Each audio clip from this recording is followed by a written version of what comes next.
You guys want to see something crazy? This bike in first gear is insanity. Look.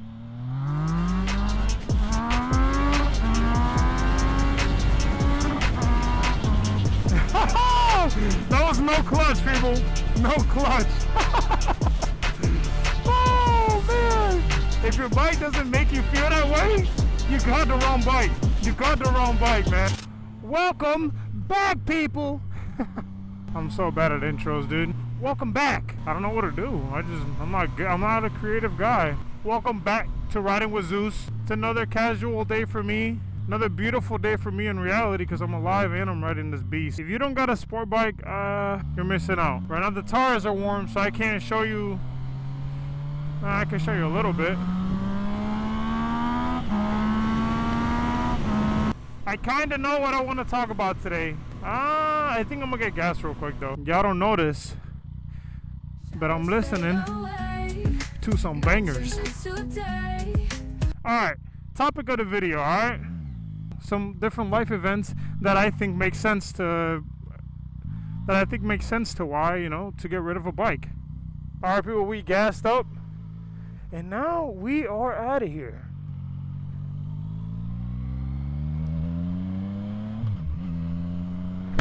Listen, before we get too deep on getting rid of your motorcycle for this, that, and the other, we gotta first address why you even got into riding bikes in the first place, okay? If it was either for girls to look like Batman, just because you're bored, just because you want more friends, you know what I mean? Get into a different community, right? Those were all my reasons. But spoiler alert, you ain't gonna get no girls. You're not gonna look cool to most people. Here's the reality of it. This is what's gonna happen. You're gonna get a bike, you're gonna ride around downtown thinking you look clean and stuff like that. Maybe you'll get some attention because everybody's gonna be drunk downtown. Other than that, you're gonna meet some boys on bikes, right? Because they're always hanging out over there, it feels like. You're gonna get their Snapchats, their numbers. Your phone, instead of being filled up with girls, is gonna be filled up with dudes. Contact name is gonna be Jixer Michael, Kawasaki Fred. You know what I mean? You're gonna go ride, you're gonna have an amazing time, I'm sure. Get into hella close calls. So don't get me wrong, it's gonna be fun, but it's not gonna be for the reasons that at least I thought I did it. You wanna see something weird? Why nowadays I've noticed that dealerships have a lot more used cars that are not even like their brand, you know what I mean? Look at that, that's a freaking Ford in a Toyota dealership. They have a lot more of those than brand new vehicles. But look, this story time was inspired by my boy Mike, alright? I got my first bike and immediately after, pretty much, I was riding it to the gym. And I come out of the gym and suddenly I have a note on my little, my little gas cap thing right here. And I don't even remember what the note said exactly, but it said like his name. It said like Michael and his phone number. And he put like ride with the question mark or something. I don't know what he was trying to ride, but but yeah, first red flag. I was like, oh yeah, baby, let's go. We starting off strong. I hit the dude up. Forget what I said in the text message, but regardless, we set up a time to meet, to go ride. We picked this parking garage that's pretty much abandoned, so there's no cars, but I go all the way up. I think we said all the way up, and I'm waiting up there. They're still not there. And out of nowhere, it's super quiet in there, so when they pull up, you could hear them, right? The bike's echoing through the empty garage. And here pulls up Mike in like an 01 Gixxer, not in bad condition, whatever. And then buddy Fred, his buddy, pulls up and I guess you could say Street Fighter, but it's really just ZX-10R in 09, but with no fairings, no plastics at all. Just a light bar in the front. Yeah, that bike's, and the exhaust was like heat wrapped. That bike had been through its fair share of crashes for sure. I don't think any of us were wearing gear. We're just all full squids, and they pull up. Mike, cool dude, whatever, light-skinned dude. Fred, surfer dude, long hair. He's like, what's up, man? What's up? Well, I don't know, red flag, green flag. I'd say red flag, you know what I mean? Then we start riding. I think pretty much like the first or the second light coming up, we're already doing dumb shit. We're already flying, going fast. And Michael, I'm pretty sure it was like the second light.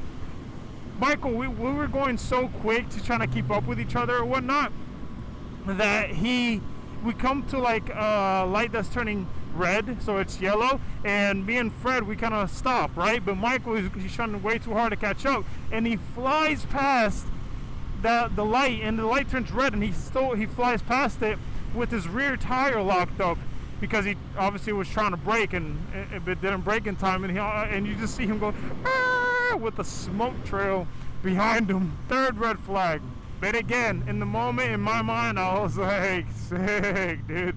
I should have thought of that. I was still pretty new at the time, so I had a little difficulty trying to keep up with them boys. But we make our way to the beach or somewhere like in St. Armand's Circle, just a little city area around the beach. We're flying though, man, over the bridge at $100 something. And then here come the stunts. My boy Mike shows me this new trick. He jumps on the gas tank like he's just sitting on the gas tank. Just sitting on the gas tank while the bike is moving. He's just sitting on it with his legs just wiggling like he's on a little, like a roller coaster ride or something. And I'm like, yo, that's a fire trick. I could do that, right? That takes no skill. So I did it. And then here's where shit starts getting spicy. And we are flying, my boy. It's a one-lane road, you know, there and traffic towards us. One-lane road, but there's traffic on that puppy. But that doesn't stop us. I remember this vividly. Mike, there was traffic of a few cars right there because somebody was making a right. I come to notice after I pass him because there's traffic. Mike goes through oncoming traffic to pass, and I go through the bike lane, and we fly past there. And when I'm over here in the bike lane, and I finally get past that car that's in the very front, I notice he has his turn signal on, but I notice it like this because I already blow past him, but I see him literally turning as I leave him. And when I pass him, I'm like, holy shit, he just almost turned into me.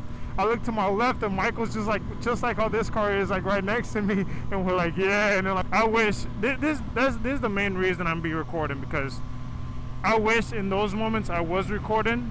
And I regret not recording, so I don't want to make that mistake twice, and I just want to record good moments from now on, even though now I'm doing it by myself, sadly, because I decided to move out and buttfuck nowhere. For a moment, imagine you are blind, and all you could really come to fathom is your senses, so your touch, your feelings, smell, hearing, right, but not vision, right, because you're blind. And somebody sits you on this little seat and tells you to hug them really hard and don't let go, okay? And then you hear this, and you feel the vibration in your butthole. You're like, oh wow, it's a crazy sensation. And then you hear a click, and he turns it into gear, and he starts going, and you just feel a little bit of a pull, right? A little bit of resistance trying to push you back, right? All your senses are tingling everywhere. And one magical day you could see. And so you're able to ride, and you get on this puppy, and you see it, and you're like, this is the monster I've been on. I don't know where I was going with that story, but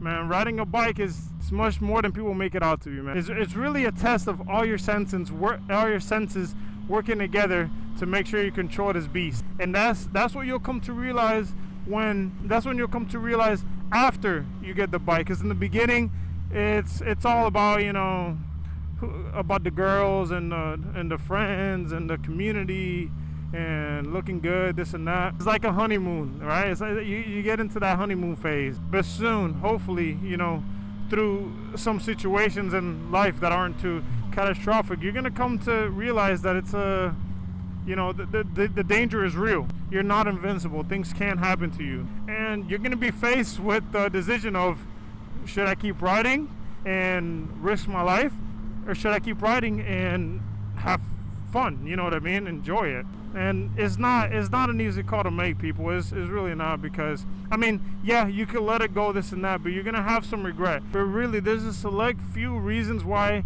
I could understand why people get rid of their bike and they don't look back. One of them is if you're gay. Shout out to you, Mike. Popo.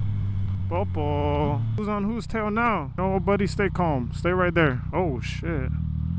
What the fuck is going on? Oh, what the hell was that? One reason that's super understandable is if you have a kid, right? If you have a baby, if your girlfriend's pregnant and you're expecting, like, your life and your well-being has a higher purpose to take care of some of the family, you know what I mean? They depend on you. You're the provider for the family, right?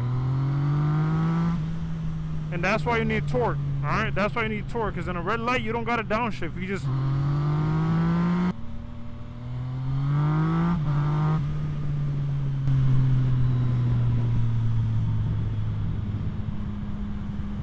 Let's see, what could be another reason? Wait, hold on, is that a biker up there? I mean, maybe he could be a friend. No, it's probably just delivering Uber Eats or something. Probably doesn't even speak English.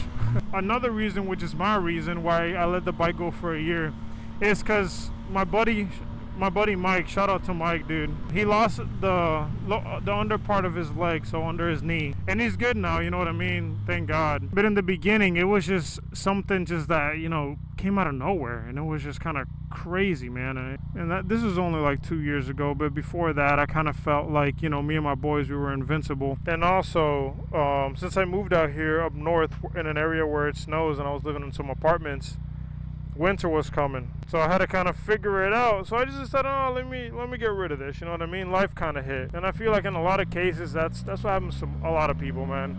Some life events come through and they're just like, let me just sell it, get rid of it for now, maybe I'll get one in the future. And I could really see that. And if I did see somebody going through that and they just wanted to get rid of it because, I don't know, they're going to boot camp or something, honestly, I'd say just keep it, because you're gonna want one back in the future, right?